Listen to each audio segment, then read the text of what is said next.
This battle is sponsored by Manscaped. Whoa. Omni-Man versus Bardock. The ostracized Viltrumite and the doomed Saiyan. He's Wiz and I'm Boomstick. And it's our job to analyze their weapons, armor, and skills to find out who would win a death battle. Ooh, this is gonna be a tough one. Omni-Man, Earth's once greatest hero. Alongside the Guardians of the Globe, he I wouldn't protected say the world that. from all manner of threats. And then, in a single day, it all went horribly wrong. Hi, Omni-Man. How, Omni-Man? Who, Omni-Man? Who indeed? Champion of Earth, best-selling author J.K. Simmons, yet it was all a charade, with his murderous rampage only brought to a halt thanks to his own son. It all starts with his home planet, Viltrum, which I hear is a totally lovely utopia. Through brutal, mortal combat. With a K! Or, wait, no, that came later. Viltrumites are among the most powerful beings in the universe. Ooh, 2,000 Even years more so old, after holy they crap. purged the weaker members of their species. As a vanguard of the Viltrumite Empire, Omni-Man infiltrated Earth as Nolan Grayson, expected to prepare the planet for Imperial assimilation. Which should have been easy, since he's got your classic strongman superpowers and he's basically invulnerable, easily knocking around asteroids the size of Texas. He can fly at unbelievable speeds, soaring from Earth to the planet Thraxa in under 1 week. Thraxa is, quote, a couple galaxies away, give or take, so a minimum of 2 galaxies. Beyond the Milky Way's neighbor Andromeda is the lesser-known Triangulum Galaxy, which is over 2.7 million light-years away. Reaching it in under 1 week means Omni-Man must have flown over 142 million times faster than light. Oh, and Viltrumites can't breathe in space, so he held his breath the whole way. And it's not like he was in a rush. He was on a soul-searching trip, contemplating the significance of smashing his own son's face in. Think, Nolan, think. Yeah, this is why I'm never having kids. You're missing out. But according to another Viltrumite, Thetis, a bunch of other Viltrumites who actually were in a hurry flew to Viltrum across the Virgo supercluster in less than 24 hours. That's over 20 billion times faster than light. You don't really need to rush anyway. The older a Viltrumite gets, the slower they age. According to the Invincible handbook, Nolan is over 2,000 years old. And regardless of age, Viltrumites don't suffer muscle fatigue like humans do, so they rarely ever tire out. Seriously? He's got parenting easy mode on, and he couldn't even handle that. I would have killed for that back when my daughter was born. Well, you would have to be a Viltrumite first. A Viltrumite's body contains smart atoms, which they subconsciously manipulate. This cellular structure can effectively recall certain states of being regardless of their present environment, reacting to changes at an atomic level to perform the impossible. Yeah, like surviving your intestines getting ripped out, or even more scary, ripping out your whole beard all at once. Ugh, only a Viltrumite could pull off something that disturbing. Nolan is incredibly tough, but if he faces superior forces, his smart atoms can adjust to make him even stronger by comparison. This is why Viltrumites are considered invincible. Most weapons in the universe can't even scratch a Viltrumite like him. Even a ship's cannon like this one can't take down a Viltrumite, and it obliterated a massive solar disk nearly half the size of a star. Speaking of planets, he's strong enough to shatter one by flying straight through it. A planet so big it has a whole ring around it. The Roche limit factor dictates the size a celestial body must be in order to disperse orbiting material as a ring. In short, an Earth-sized planet can't support such a ring, meaning this one must be much larger. And don't get me started on how the ring is actually made up of dead bodies because, spoilers? Just go read the comic. If Roche isn't doing it for you, this planet also supports 5 moons in its orbit, and even the smallest is a perfect sphere, meaning its own gravity shaped it. At minimum, a moon like that must have a diameter of 600 kilometers, or 370 miles. Comparing this to the planet's diameter, we can tell this world is nearly 14 times larger than Earth. Or it was before, you know, kablam. Now, Omni-Man does have his weaknesses. Monsters like Ragnar's can pierce Viltrumite flesh, and he's extremely sensitive to a specific high-pitched frequency, which can destabilize his body's equilibrium. But his real weakness turned out to be, you guessed it, fatherhood. Thanks to his son Mark, Nolan began to re-examine his perspective and his place in the universe. He settled down in a new place, got himself a new job, and even had a new kid with his new wife, who's a bug. The bug lady, he banged a bug. Why, Omni-Man? How? Omni-Man? Hey, everyone deals with parenting stress in their own way. When Nolan was lecturing to Mark about how insignificant people are, Mark wasn't the only one he was trying to convince, if you catch my drift. Nolan Grayson's real mission isn't planetary conquest or saving the innocent. It's to discover if a violent man who can break the world can also be a good father. Godspeed, Omni-Man. In the far reaches of the cosmos laid a world with a people like no other, born and raised to do just one thing: fight. The Saiyans, a proud warrior people from the planet Vegeta, ruled by, King Vegeta. Well, narcissist much. Exactly. Their pride blinded them to the truth of their impending doom. But perhaps one Saiyan represented the best of them, even during their waning glory days. Bardock! He's cool, he's crude, he's got a bad attitude, and if he goes apeshit, you're totally screwed. And guess what? He's father of Goku. Oh wow, I never would have guessed. Right? What a curveball. So what does that make Turles? Who? Ahem. Bardock was a cold-blooded killer, ruthlessly conquering planets in service to Never the heard of Saiyan's Turles true to be a overseer, part of the family. Lord Frieza. Wait. They didn't just Did he become conquer a brother or planets, they something? wiped out I don't every know. living thing, leaving Frieza uninhabited rocks to sell away. Bardock was an His age asshole. is 30. Well, until he wasn't. Bardock's story has evolved over the years, with multiple iterations to draw from. Including one where he's a brilliant scientist. But only one is considered officially canon. Bardock's demeanor began to shift when he met and eventually married fellow warrior Gine, and had two sons, Raditz and Kakarot. No, Bardock didn't go totally soft. He was still a ruthless warrior. You know that iconic red headband of his? It's stained with the blood of his fallen friends. Hardcore. Bardock could fly, move faster than light, and was naturally adept in using his ki as an explosive weapon. AKA shooting lasers from his hands. True to his brutal screw-you nature, Bardock's moves are all about overwhelming power. His final spirit cannon is like a ki-powered bazooka. His rebellion hammer punch ignites enemies on contact, and his rebellion spear basically turns him into a supercharged battering ram. The guy has no chill. He will run you over, break your spine, light you on fire, and then move on to the next guy. All in a day's work for a Saiyan. Marriage didn't change that. While Bardock cared for Gine, in fact being one of few Saiyans of his time to actually have a romantic partner, he was still no family man. Like most Saiyans, he saw his sons as nothing more than future soldiers. Bardock was a low-class warrior, so it was unlikely his kids would grow up to be anything more than battlefield fodder. But they would still possess the Saiyans' power,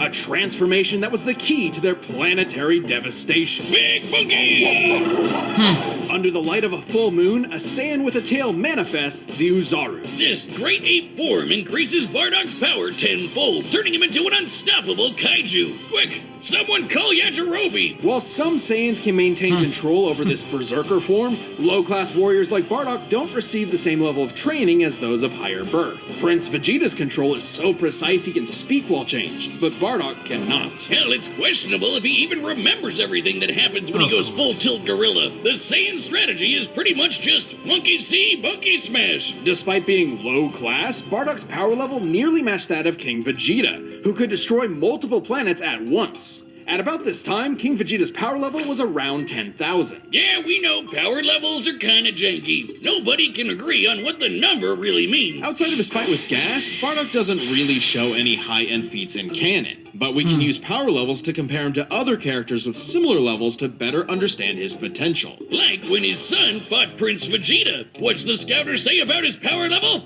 It's over 8,000. Yeah, the dub changed it to fit Vegeta's lip flaps, but we only cover the cold hard truth, damn it. According to this movie pamphlet, Goku's power level between his fight with Vegeta and his trip to Namek was 10,000. This lines up with that previous reading and puts him on par with Bardock. Goku's training during the trip eventually raised him to 90,000 upon arrival, but this gives us a clear window. Yeah, early in the trip he had to dodge a bunch of incoming asteroids and blast his ship away from a star, which is impressive considering the speed involved. The planet Namek is outside Earth's quadrant of the universe, and it took his ship 6 days to make the journey. Traveling a quarter of the universe's diameter would put the ship over 9.5 Goku was correct about when he said about And 6 Goku days. would have had to keep up with that kind of speed to do all that other stuff. Makes sense given far weaker characters could reach the moon in a fraction of a second. should be trivial enough for Bardock. All this speed and power meant when Bardock and his team assaulted the planet Cereal, they went, cheerio! Bardock ravaged the planet, annihilating its people, until he found two survivors, a mother and her child. Some may call it weakness, others a moment of clarity, but Bardock was suddenly reminded of his wife and recently born son. He chose to spare the two, and even pushed himself far past his limits to protect them from his own Frieza Force allies, who taunted that Frieza had dire plans for the Saiyans' future. This moment changed Bardock, making him more appreciative of his family and cautious of Frieza. When all the Saiyans were called back to planet Vegeta for mysterious reasons, he had a hunch something was up. So, before his final stand, smashing through hundreds of soldiers before coming face to face with the tyrant, he sent his youngest kid away for protection. A choice that allowed his son to thrive. And hey, that's what good parents do. A choice that would have a greater significance than Bardock could ever imagine. And then Dildo Dickhead blew them all up and he died. Or did he? Bardock got killed so freaking hard he got blasted back in time. Actually, he was pulled away by these two who miscalculated and misplaced him incorrectly. I guess that all makes sense. Non-canon, whatever. He survived. And when he realized what happened, he got so unbelievably pissed off, he went Super Saiyan. What? Alright, this is very much an alternate universe what-if scenario, and it is jarring. But think about it. The Super Saiyan form is not achieved through training alone. It requires dedication, introspection, victory, failure, love, and loss. Frieza destroyed the Saiyans because he feared the possibility of the Super Saiyan, a Saiyan with power that could rival his own. But perhaps Bardock's transformation was more than simply a what-if. He had begun to take the very steps his son later would to achieve the form. Perhaps, if Frieza had hesitated, even for a moment, his fear would have manifested before him, right then and there. Damn, pour one out for Bardock, who figured out how to be the truest Saiyan right at the end of it all. I know Kakarot would be proud. Well, unfortunately, I believe that Frieza did destroy the planet Vegeta because he was given an order by Beerus. So Beerus was the one who asked Frieza to do this, to use the fire of like a sun or something like that or whatever. But anyway, let's continue with the show, shall we? But I still don't know who's gonna win, so this might be a tough one. Could be Omni-Man, or I feel like Bardock might be able to win this though for some reason. But Omni-Man, it is the one at the speed of light, so I'm not sure if Bardock is gonna be able to be taking it on for some reason, unless he'll be able to become a Super Saiyan to be able to fight that stronger. Unless he'll be able to become Super Saiyan 4 or something like that. Or maybe a limit breaker. I don't think that's gonna happen, but but we'll see. We'll find out. We'll see. Hey, shout out to everyone who believed in us during our recent crowdfunding. And joining you in that support is the first ever sponsor for an independent death metal episode, Man. Alright, the combatants are set, and we've run the data through all possibilities. It's time for a death battle! Why did they confirm that Omni-Man to do the 4-9 dance? What the heck, man?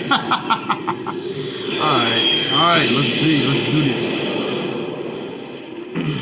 Still don't know who's gonna win anyway. We'll all have to see. Great. Another gross bug planet. Ooh. This planet isn't anyone's to conquer. Don't underestimate me!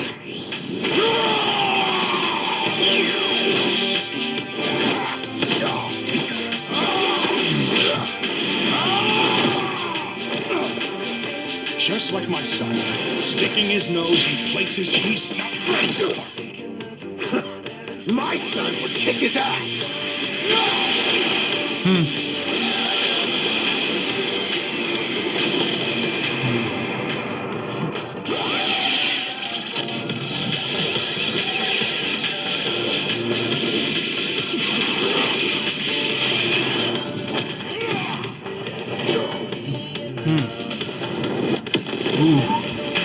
trick.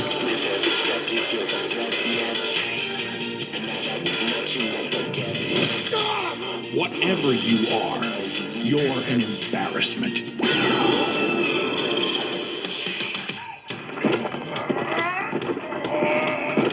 Wait till you see the real power of a Saiyan.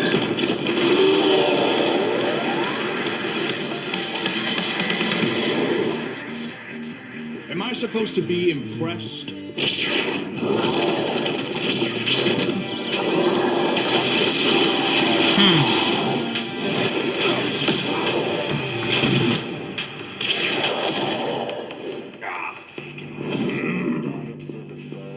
Still don't know about this just yet, because Omni-Man, it can still kept going with his own stamina. He can still fight because of that. Bardock just took that hit with that bleeding. Yup. Oh boy.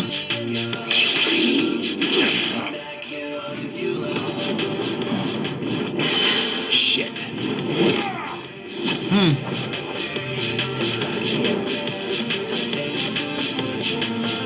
Is that a blue sun?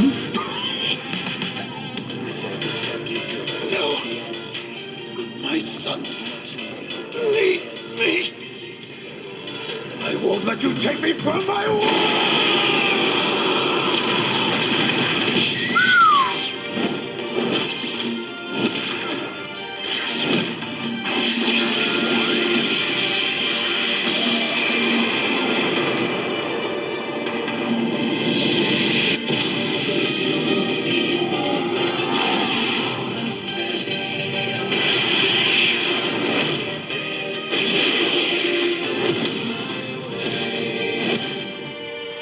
Your time is up! Saiyan!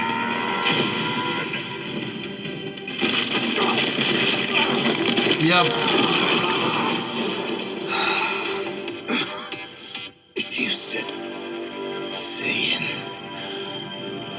Remember it. Yep.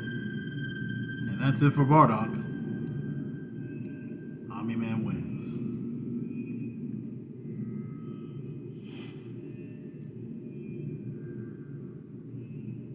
Fuck. KO! Okay, these Gokus have got to stop picking fights with guys in capes. Pitting Saiyan against Viltrumite is fascinating. Among the many similarities, 5 specific categories stand out. Starting with speed.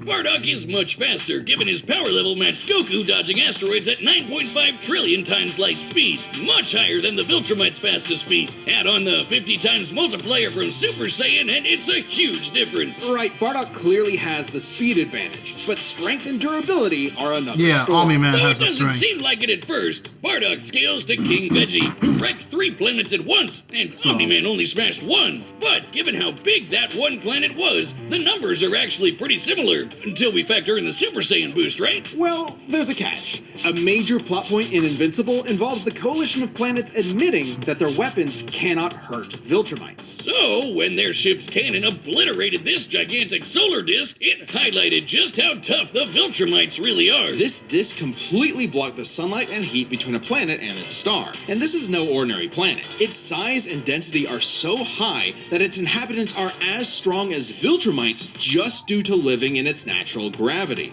To fully block the light to such a planet and remain in consistent orbit, the disk would need to be positioned at its L1 point, the spot that creates an uninterrupted view between sun and satellite, and the disk itself must be about half the diameter of the star in question. This means the scaling of the disk puts it at 3 septillion tons. That's 24 zeros! Which makes Omni-Man over 11,000 Like I times said, stronger than base Omni-Man Bardock. Not even the Great has the Ape or strength Super to Saiyan do it. forms could make up that difference. So strength goes to Nolan. Still, numbers aren't everything. As far as versatility in combat goes, neither had one distinct advantage that could win outright. Omni-Man survives I in think space for that's a much draw, longer, but I Bardock believe. barely squeaks out the edge here thanks to his ranged versatility with key Oh, attacks never mind. and, of course, Bardock. Super Saiyan. Okay, let's address the Super Saiyan Bardock thing. It's perfectly fair to question whether or not the form should be in this comparison at all. However, even with the form included, Nolan still takes this, especially especially when it comes to our last two categories, experience and stamina. Yep, Omni-Man's been around a lot Yeah, longer I think than Omni-Man Bardock, over has to be 2,000 years, experienced, and even but with not Super Bardock. Saiyan, Bardock's no master of the form. And without that mastery, the form drains the user's energies at an increased But both rate. of them does have Which brings us to have what the may be stamina, so I Omni-Man's believe most it's a surprising draw. advantage. Those weird smart atoms. Saiyans like Bardock can fight for days on end, but only for so long. Bardock possesses a limited pool of ki, which only depletes faster when using super forms like the Great Ape. In contrast, Omni-Man's biology prevents him from tiring in most cases, letting him travel across whole galaxies for weeks non-stop. And his smart atoms adjust to counter whatever physical strain he's subjected to. Bardock's crazy speed and power Oh, made that's him a bold. real Yeah, challenge. But Yeah, Nolan's Omni-Man strength, wins on that. experience, He and has- sheer endurance presented I an was wrong. unstoppable Both of and them unshakable doesn't have force that stamina, would but inevitably only land Omni-Man. the killing blow. When push came to shove, Omni-Man raised the bar. Doug. The winner is Omni-Man. Next time on Death Battle. Ah, the jokester, and Subscribe and join as a member to see more Death Battle. Thanks for watching. alright. Well, I'm glad to be joining in for the death battle and stuff. It's been a while since they haven't been able to post a video of it since then. Wow. That's going to be very interesting about this one. I can't wait to react to it. Well, I mean, technically it's not my thing. Well, I mean, I might be able to do it though, but I'll see what I can do though when I get started, when I can be able to see what's going to be about. I feel like Joker might be able to win this one. But anyway, guys, that was a good one. I knew that Omni-Man might be able to win it though, because it wasn't good enough for Bardock for using all the strength, stamina, and for his own experience. Yeah, for some reason, because they have like all these superheroes have the experiment, but not the Saiyans. Just like that, just like when Superman has more experience than Goku, because Goku never does one of those things for the whole experience and everything. So that's just how it is anyway. For some reason, for starters. Yeah, that's just how it is. But, it confirms that everything is where it goes to. It's just like 3 times this in a row. 3 times that Goku tried to beat Superman, literally. If it comes to 4 times, I swear to God. But anyway, I'm gonna be done with this show. Thank you guys so much for watching this channel of me, Ultimate Keith here, and don't forget that like button and subscribe for this channel, of course. If you guys want me to continue to be doing more videos and stuff and everything, and I will continue to be doing that show in this year in 2024. So guys, thank you guys so much for joining, and as always, good night, Modesto!